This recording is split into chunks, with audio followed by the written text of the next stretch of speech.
Je fais cette vidéo pour m'adresser à ces Ivoiriens qui disent toujours que Tidiane Cham ne connaît pas la Côte d'Ivoire. Ça fait 20 ans qu'il est parti, qu'il a fui le pays et qu'il est parti de la Côte d'Ivoire.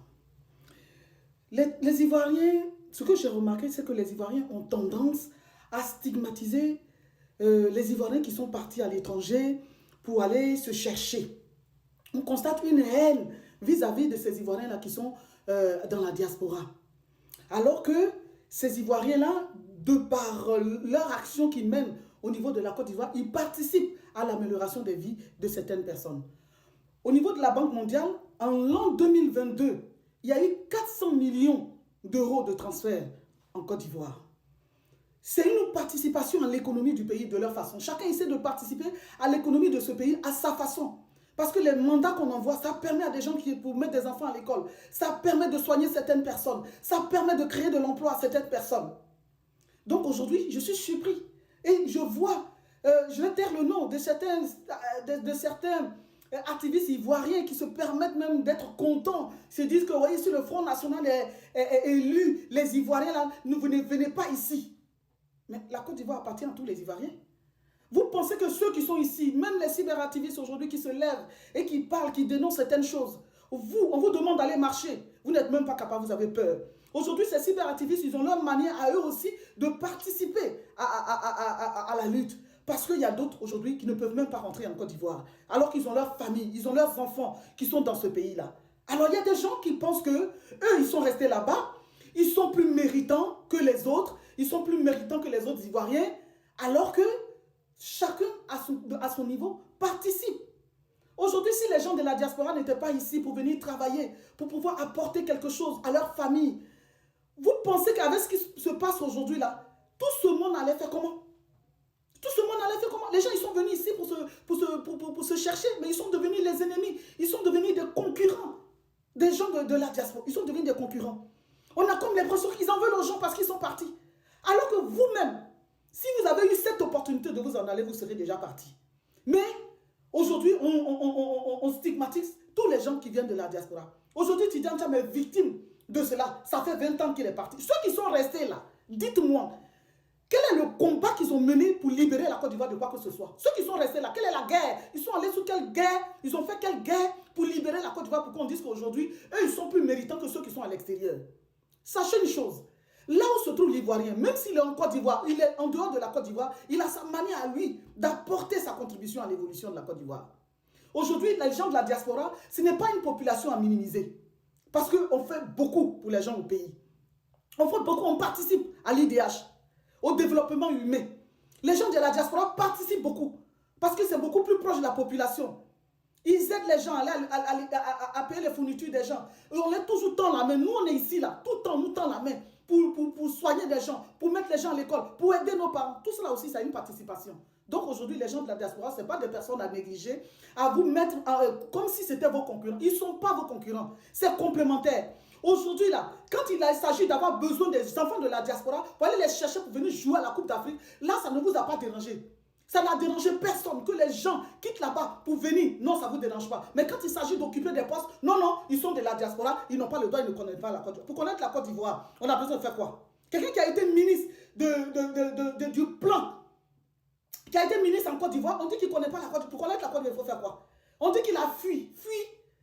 Lequel d'entre vous est resté devant les balles? Montrez-moi. S'ils avaient la possibilité de partir, c'est qui serait resté? Quand il a eu le coup d'État là, il n'a pas fui. Il était à l'extérieur quand il a eu le coup d'État. Il est rentré. Il aurait pu rester. Il est rentré en Côte d'Ivoire. Il a été assiégé pendant 2 semaines. On voulait qu'il soit Premier ministre. Si c'était quelqu'un la forcé, il allait sauter dessus tout de suite pour être Premier ministre. Mais lui, il avait des principes. C'est un homme de principes. Il a dit non. C'est contre ses principes. Si c'était une autre personne là, il allait même trahir Bédier, il allait accepter d'être ministre. Mais il a dit non. Il a préféré partir. Quand il est parti là, vous l'avez appelé, il vous a dit qu'il ne veut pas venir en Côte d'Ivoire pour venir travailler. Vous l'avez appelé pour lui proposer des postes et il vous a dit qu'il ne veut pas. Ce n'est pas parce qu'il est à l'extérieur de la Côte d'Ivoire que tout ce qui se passe à Côte d'Ivoire ne l'intéresse pas. Nous, on est ici là. On est ici là. Tout ce qui se passe en Côte d'Ivoire, on est toujours au parfum. On est toujours là, même en train de dénoncer. Il y a des gens aujourd'hui qui ne peuvent plus rentrer en Côte d'Ivoire. Parce que vous ne pouvez pas parler. Il y a des gens qui parlent pour vous. Il y a des gens qui se plaignent pour vous. Il y a des gens qui vont sur les réseaux sociaux pour dénoncer certaines choses que vous n'êtes pas capable de dénoncer. Donc arrêtez de prendre les gens de la diaspora comme vos ennemis. Nous ne sommes pas vos ennemis. C'est ensemble qu'on peut ensemble bâtir cette Côte d'Ivoire-là. À la Coupe d'Afrique, ce sont les jeunes qui sont nés de la diaspora, qui ne connaissaient même, d'autres même ne connaissent même pas la Côte d'Ivoire. Mais quand on les a appelés pour l'intérêt de la Côte d'Ivoire, ils se sont mis ensemble pour se battre pour que la Côte d'Ivoire ait la coupe. On était heureux. Mais c'est la même chose dans la politique. Quelqu'un qui est à l'extérieur, là, avec son expérience qu'il a eue à l'extérieur, là, il peut venir prendre cette expérience-là pour venir développer la Côte d'Ivoire avec les Ivoiriens. Tidjane Thiam a vécu pendant 20 ans à l'extérieur. Toute cette expérience qu'il a eue pendant tous ces 20 ans-là, il va mettre ça à la disposition des Ivoiriens.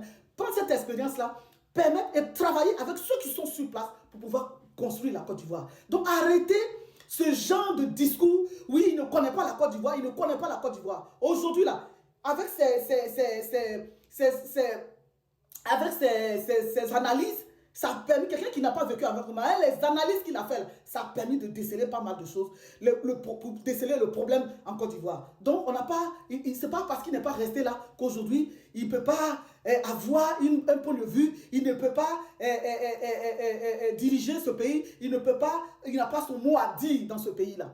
Ceux qui sont restés là, ils ne sont pas allés à un front de guerre pour aller se battre au nom de la Côte d'Ivoire pour qu'on dise qu'eux, ils sont plus méritants que ceux qui sont à l'extérieur. Jusqu'à preuve de contraire, il n'y a pas eu ça en Côte d'Ivoire. Donc, personne n'est plus méritant que ceux qui sont à l'extérieur. Ceux qui sont à l'extérieur, là, c'est des Ivoiriens comme vous. Ils ont autant de droits, tant qu'ils ont des bonnes idées, tant qu'ils sont là, ils ont des bonnes idées et qu'ils montrent leur capacité, ils sont des Ivoiriens, ils ont le droit d'avoir les postes. Donc, arrêtez cette jalousie-là.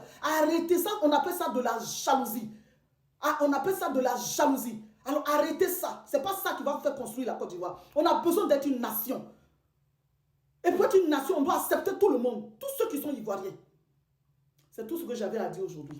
Mes frères, arrêtez ce comportement-là. On appelle ça de la jalousie. Et c'est comme ça que vous faites. Vous chassez à cause de vos comportements. Vous chassez vos parents. Parce qu'ils viennent ici. Le fait qu'ils soient ici, c'est comme s'ils ont commis un crime de lèse-majesté. À chaque fois que même qu'ils vont vous demander de faire quelque chose, vous n'êtes pas capable, vous les enviez, vous êtes jaloux. Quand ils vont en vacances, on dit oui, ils s'en vont flamber. Vous vous imaginez, vous savez comment les gens travaillent ici? Les gens ici, là, même le blanc le plus pauvre, il travaille toute l'année. Quand il prend ses vacances-là, il va se mettre à l'aise, il en profite. Et c'est ce que nos parents, ceux qui sont ici, là, c'est ce qu'ils font. Ils travaillent toute l'année, ils travaillent dur. Et quand ils prennent les vacances, ils s'en vont dans leur pays pour pouvoir en profiter. Ils ne vont pas pour vous narguer. Ils ne vont pas pour vous montrer que vous n'êtes rien. Non, mais c'est normal. Quelqu'un qui a vécu, c'est normal qui a travaillé dur, c'est normal qu'il profite de ses vacances. Et c'est sur ça que vous regardez et que vous avez de la haine pour tous ceux qui viennent de l'extérieur. Vous faites tout pour leur mettre des bâtons dans les roues pour ne pas qu'ils réussissent. Mais ce que vous êtes en train de faire là, c'est le serpent qui se mord lui-même la queue. Parce qu'aujourd'hui, ce sont des Ivoiriens méritants qui peuvent créer de l'emploi, qui peuvent faire des choses.